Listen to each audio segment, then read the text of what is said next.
அனைவருக்கும் வணக்கம். இந்த வீடியோவில் நம்ம பார்க்க போகிறது, நீங்கள் இன்ஜினியரிங் படிக்க போகிறீங்க அப்படின்னா உங்கள் ஜாதகத்தின் அடிப்படையில் எந்த துறையை நீங்கள் தேர்ந்தெடுக்கலாம். அதாவது இன்ஜினியரிங்லே பல துறைகள் இருக்குது இல்லையா, mechanical, civil, automobile, IT, CS, இப்படி நிறைய துறைகள் இருக்குது இல்லையா. அதில் உங்கள் ஜாதகத்தின் அடிப்படையில் எந்த துறையை தேர்ந்தெடுக்கலாம்.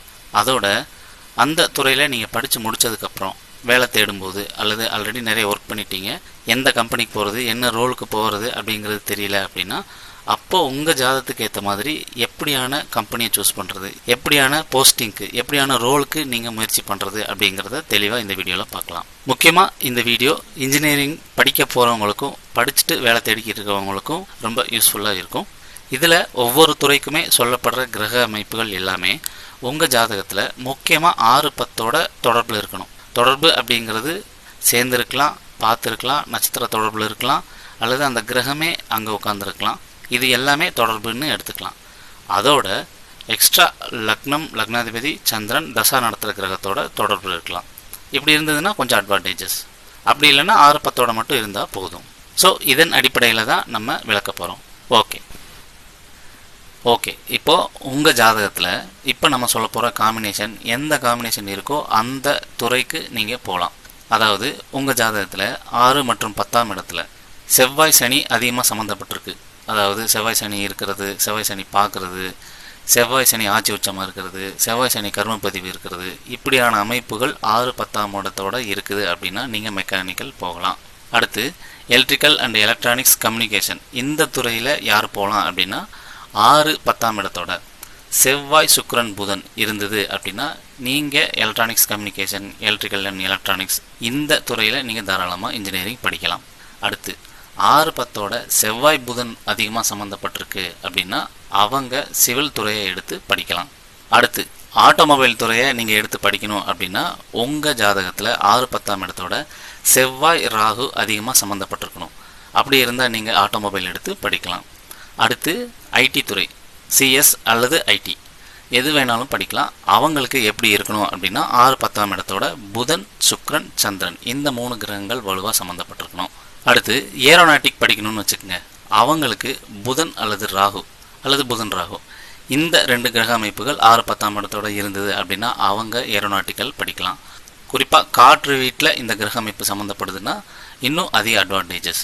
அடுத்து மெக்கட்ரானிக்ஸ் படிக்கணும், நான் மெக்கட்ரானிக்ஸ் படிக்க போகிறேன் அப்படின்னா அவங்களுக்கு எப்படி கிரக அமைப்பு இருக்கும் அப்படின்னா 6-10ஆம் இடத்தோட செவ்வாய், சுக்கிரன் சம்மந்தப்பட்டிருக்கும். இப்படி இருந்தால் மெக்கட்ரானிக்ஸ் படிக்கலாம். கெமிக்கல் இன்ஜினியரிங் யார் படிக்கலாம் அப்படின்னா 6-10ஆம் இடத்தோட செவ்வாய், சனி, ராகு இந்த கிரகங்கள் சம்மந்தப்பட்டிருந்தது அப்படின்னா இவங்க கெமிக்கல் இன்ஜினியரிங் தாராளமாக எடுத்து படிக்கலாம்.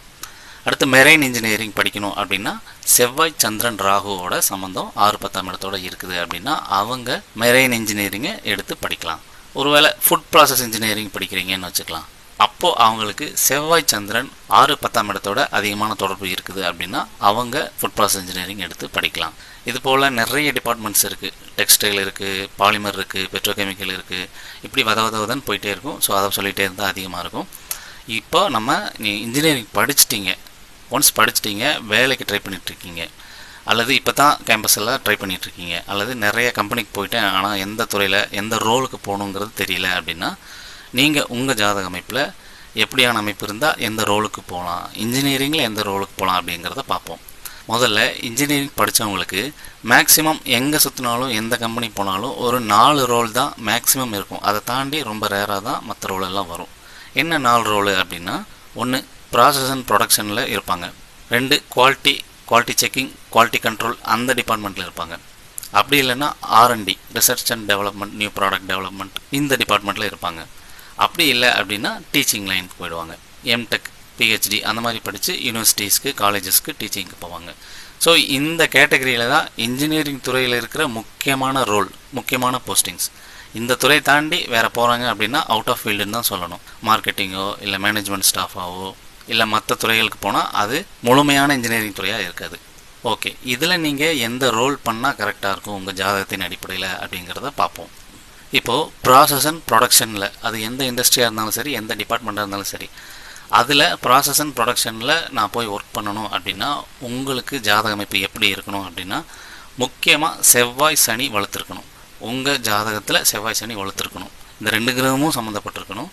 அல்லது செவ்வாய் மட்டுமே சம்மந்தப்பட்டிருக்கு அப்படின்னா அதோட கூட சுப கிரகங்கள் ஏதாவது சம்மந்தப்பட்டிருக்கணும். அதாவது செவ்வாய் சுக்கிரன், செவ்வாய் குரு, செவ்வாய் சூரியன், இந்த மாதிரி செவ்வாயோட வேகத்தை மேட்ச் பண்ணுற மாதிரி, கட்டுப்படுத்துகிற மாதிரி, ஒரு மெச்சூரிட்டி உண்டாக்குற மாதிரியான கிரக அமைப்பு இருந்தால் மட்டும்தான் நீங்கள் ப்ராசஸ் அண்ட் ப்ரொடக்ஷனில் ஒர்க் பண்ண முடியும். வெறும் செவ்வாய் மட்டும் வளர்க்கக்கூடாது. அவங்க சண்டை போட்டு வெளியே வந்துடுவாங்க, ஒரு கம்பெனியில் இருக்க முடியாது. அதோட 11ஆம் இடம் வளர்த்தவங்களுக்குமே ஈகோ கொஞ்சம் அதிகமாக இருக்கும், சண்டை போட்டு வெளியே வந்துடுவாங்க. குவாலிட்டி கண்ட்ரோல், குவாலிட்டி இன்ஸ்பெக்ஷன், தரக்கட்டுப்பாட்டு துறையில் வேலை பார்க்கணும் அப்படின்னா உங்களுக்கு ஜாதக அமைப்பு எப்படி இருக்கணும் அப்படின்னா இது கொஞ்சம் நிறைய கிரக அமைப்பு இருக்குது. சுக்கிரன் வளர்த்துருக்கலாம், சனி வளர்த்துருக்கலாம், சந்திரன் வளர்த்துருக்கலாம், ராகு அல்லது கேது எது வேணாலும் வளர்த்துருக்கலாம். அதே மாதிரி புதனும் வளர்த்துருக்கலாம். இப்படியான அமைப்பில் ஏதோ 1 2 இருந்தது அப்படின்னா நீங்கள் தாராளமாக குவாலிட்டி கண்ட்ரோலில் ஒர்க் பண்ணலாம். குவாலிட்டி கண்ட்ரோலுக்கு நிறைய கிரகங்கள் எலிஜிபிள் ஆகும். அடுத்து ஆர்என்டி துறைக்குமே எல்லா கிரகம் வளர்த்தவங்களுமே தாராளமாக ஒர்க் பண்ணலாம். ஏன்னா ஒரு விஷயத்தை தேடி கண்டுபிடிச்சி க்ரியேட்டிவாக யோசித்து அடுத்து என்ன பண்ணலான்னு பார்த்து ஸ்டடி பண்ணி ரிசல்ட்ஸ் எடுத்து ட்ரையல் பார்த்து மறுபடியும் அதை நடைமுறைப்படுத்தி ஒரு விஷயத்தை புதுசாக உருவாக்குற எல்லா வேலையையுமே எல்லா கிரகம் வளர்த்தவங்களுமே செய்யலாம். லக்னாதிபதி சந்திரனோட எந்த கிரகம் வளர்த்துருந்தாலும் சரி, 6-10ஓட எந்த கிரகம் இருந்தாலும் சரி, நீங்கள் ஆர்என்டி ரிசர்ச் அண்ட் டெவலப்மெண்ட் துறைக்கு தாராளமாக போகலாம். இதில் ஒரு ஃபஸ்ட் அட்வான்டேஜ் எது அப்படின்னா புதன் அண்ட் ராகு வளர்த்தவங்க அந்த ரோலில் நீங்கள் எக்ஸ்ட்ராடினரியாக ஒர்க் பண்ணுறதுக்கு வாய்ப்பு ரொம்ப ரொம்ப அதிகம். மற்றவங்கள விட மற்றவங்களுமே ஒர்க் பண்ணலாம். ஆனால் அடுத்து டீச்சிங் லைன். இப்போ நீங்கள் இன்ஜினியரிங் படிக்கிறீங்க, பிஇ பிடெக் முடிச்சுட்டு அடுத்து எம்இ எம்டெக், அடுத்து பிஹெச்டி, அப்புறம் அதிலே நிறைய ப்ராஜெக்ட் ஒர்க்கு, ரிசர்ச்சு, இந்த மாதிரி நிறைய படிச்சுக்கிட்டே இருக்கிறவங்க இன்ஜினியரிங் துறையிலேயே எஜுகேஷன் டிபார்ட்மெண்ட்டில் ஒர்க் பண்ணலாம். சொல்லித்தரவங்க ப்ரொஃபஸராக இருக்கவங்க ஸ்டாஃபாக போகலாம், மேனேஜ்மெண்ட் ஸ்டாஃபாக போகலாம், காலேஜ் அண்ட் யூனிவர்சிட்டியில் ஒர்க் பண்ணலாம். இப்படி இருக்கவங்களுக்கு எப்படி கிரக அமைப்பு இருக்கணும் அப்படின்னா முக்கியமாக 6-10ஓட குரு புதன் தொடர்பு, அல்லது லக்னாதிபதி சந்திரனோட குரு புதன் தொடர்பு, அல்லது 2-6 2-10 இந்த மாதிரி தொடர்பு இருக்கிறது, இந்த மாதிரி சேர்க்கை இருக்கிறது. இப்படி இருக்கிறவங்க தாராளமாக டீச்சிங் துறையில், இன்ஜினியரிங்கில் டீச்சிங் துறையில் ஒர்க் பண்ணலாம். அவங்களுக்கு இந்த வேலைகள் ரொம்ப பிடிக்கும்.